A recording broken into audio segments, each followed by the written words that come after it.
Well, good morning. I am here at the Bromley Mountain trailhead to try to hike Bromley Mountain again. It's a bit cold. As you can see, here's the AT weather report. And so, yeah, that's cold. But I brought some hand warmers, some electrolyte chewing things. I bought a little sandwich. So hopefully I can make it up to the top. That would be like around a 6-mile hike. So 3 up, 3 down.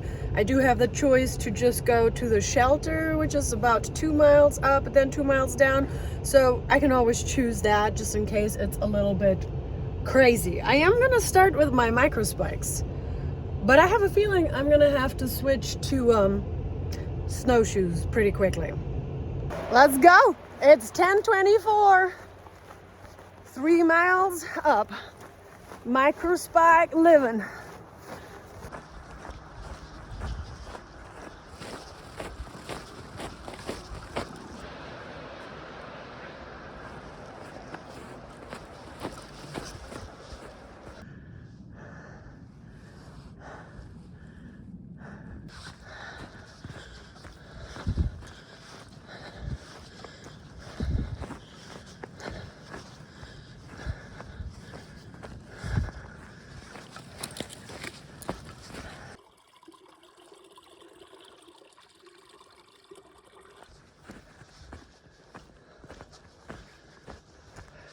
Alrighty, as I'm walking here without snowshoes because I don't need them, I did want to answer some questions that were asked on a recent community post where I wanted to have some questions for a Q&A video.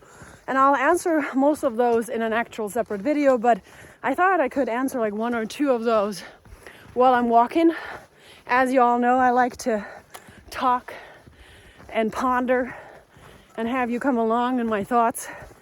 So the message is kind of long, so go ahead and pause this video to read it. So what Mark is essentially saying that as a PCT hiker, I'm not really talking a lot about the grandeur of the PCT mountains. And that for some reason the AT seems like that's more what I talk about, or that I have a bigger connection with. And I think he's right. I do think because the AT was my first hike, I talk about it a lot. I say it's my first love. It's my baby. But let's be honest, the Pacific Crest Trail Mountains, they're amazing. You cannot compare the AT to the PCT, meaning the scenery is like breathtaking. You stand in the middle of those mountains and you're just like, what? How is this even here? How was this beauty created? And the AT doesn't really have that. It takes your breath away because it's exhausting. However, there's something about the AT. It's mysterious, as Mark says. They're ancient, they're old. Just look at this. It's just a fascinating trail. And it is indescribable. It's really like a mom that's holding you. And when I talk to a lot of hikers who've done this, both trails, they all somewhat agree. Not all of them, I can't say all. Can't use absolutes, right?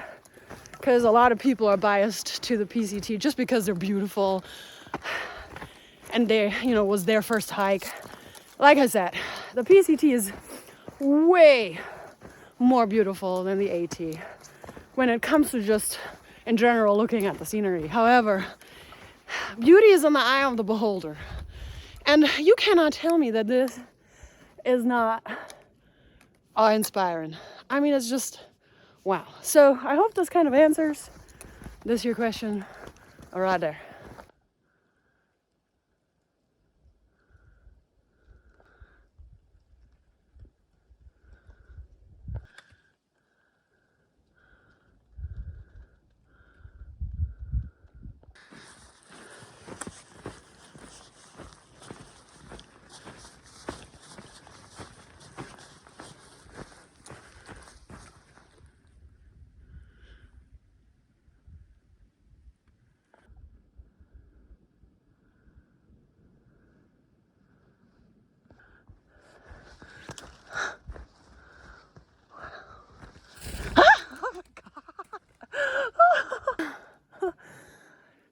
Yeah, so that happens every now and then. Funny I got that on video.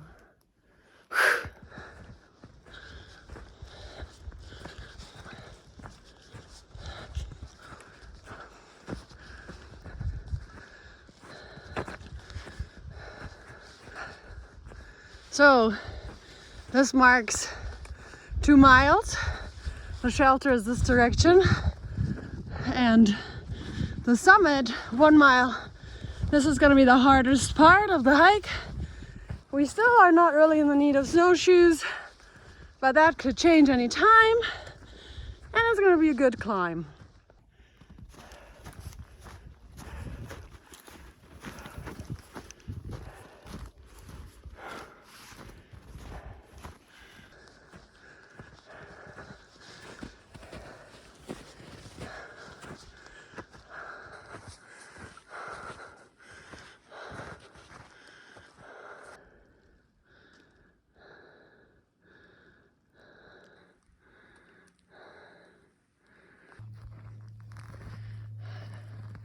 It's 23 degrees Fahrenheit, and I'm hot. I had to take my puffy off. Who would have thought that I would be hot at 23 degrees?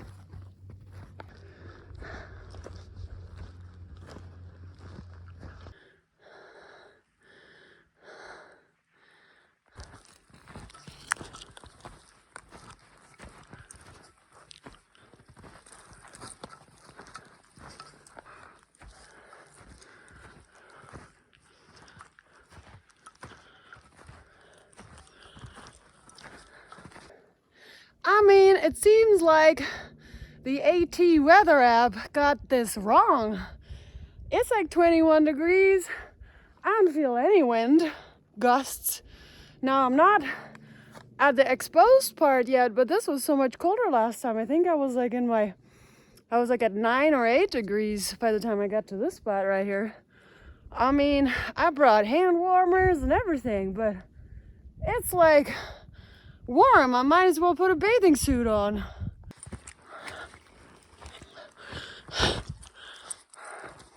Just walking. I probably could put my snowshoes on, but I'm almost at the spot where the skiing starts. And last time, the ski patrol guys, bless their hearts, kind of made fun of me for having used my snowshoes.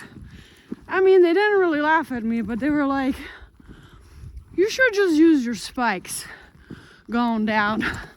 And I was thinking to myself, what do they know that I don't know that I just had done? I had just walked up this mountain with snowshoes.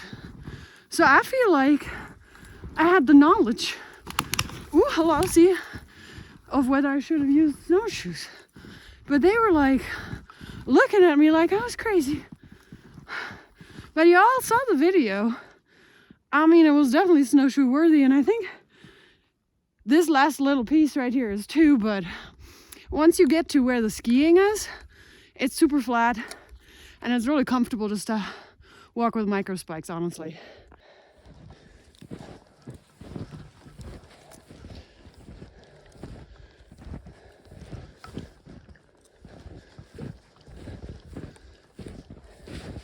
Like, look, I mean, I could be using the snowshoes, but it's so close to that part. Skiers crossing them skiers. Oh, this is not as nice as it was last time, so, but definitely better than deep snowshoeing.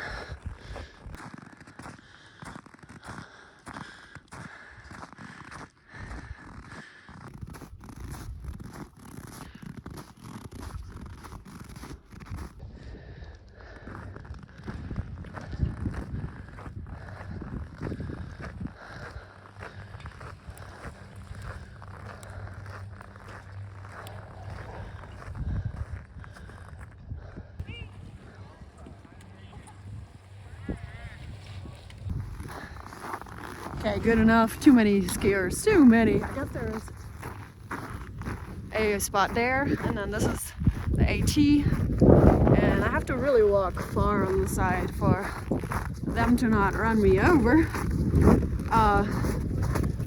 So it took me an hour and a half to make it up 3 miles. That's not too bad, actually, for all that snow. So let's get back down. I really didn't feel like staying at the ski patrol cabin. Gonna make it down.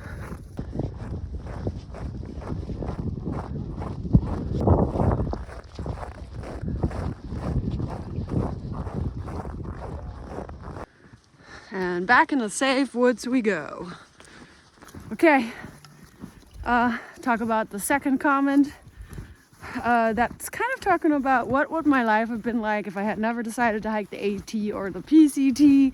It seems like a lot of hikers, when they do a thru hike, it kind of destabilizes their life and they never seem to go back to their original career. And again, all of that is kind of like correct. What would my life have been like if I hadn't done the AT PCT? I've done a lot of videos about saying that I'm not sure my life necessarily would have been if I hadn't done any hikes. They definitely saved my life. Before I became a thru hiker, I kind of was like, I was passionless. I lived from one day to another. I was in a relationship that was not fulfilling. And I kind of just went through the day. Now, you know, the relationship I was in, this person is a really good friend of mine now. And we went through a lot together. So they're not a bad person. It's just my life was not as happy as it should be, you know? We only have really one life to live, depending on what you believe in. And if it hadn't been for the 18 PCT, I don't know. And yes, it does destabilize you, because when you do a hike, you realize kind of like, at least for yourself, what is important, what is not important. How a lot of things, like big things and material things, are just not important. And so we don't really want to go back to the career that makes a lot of money. It would be helpful for hikes, actually. But I don't really want anything. Like, I don't need anything. I would like to have income so that I'm happy and I can live my life. But I have no desire to be a millionaire. Unless I win the lottery. That would be helpful. But yeah, I agree. I think it destabilizes a lot of hikers because they start to reprioritize what is important for their life.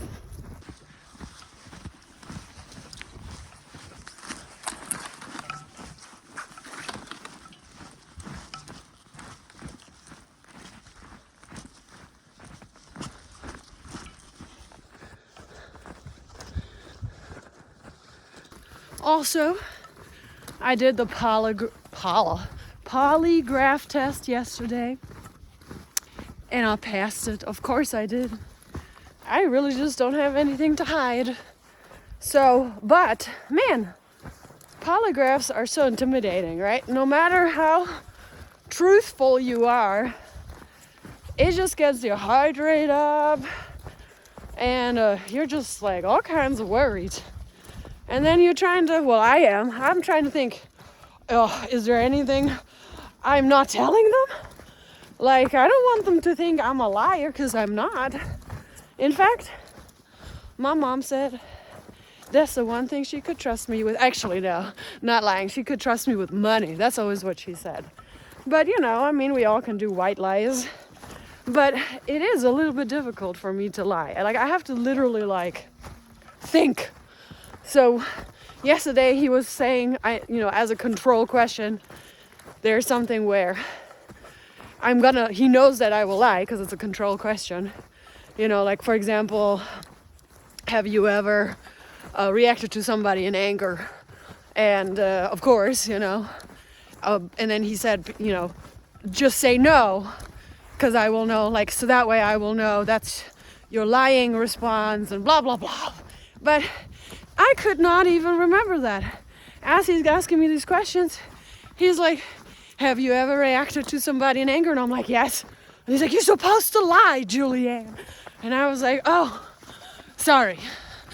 So anyway, that's always fun. I had done a polygraph before, so I knew what to expect.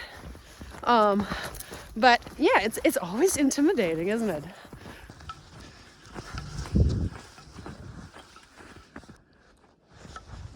Snowmobile path crossing. Longest crossing ever.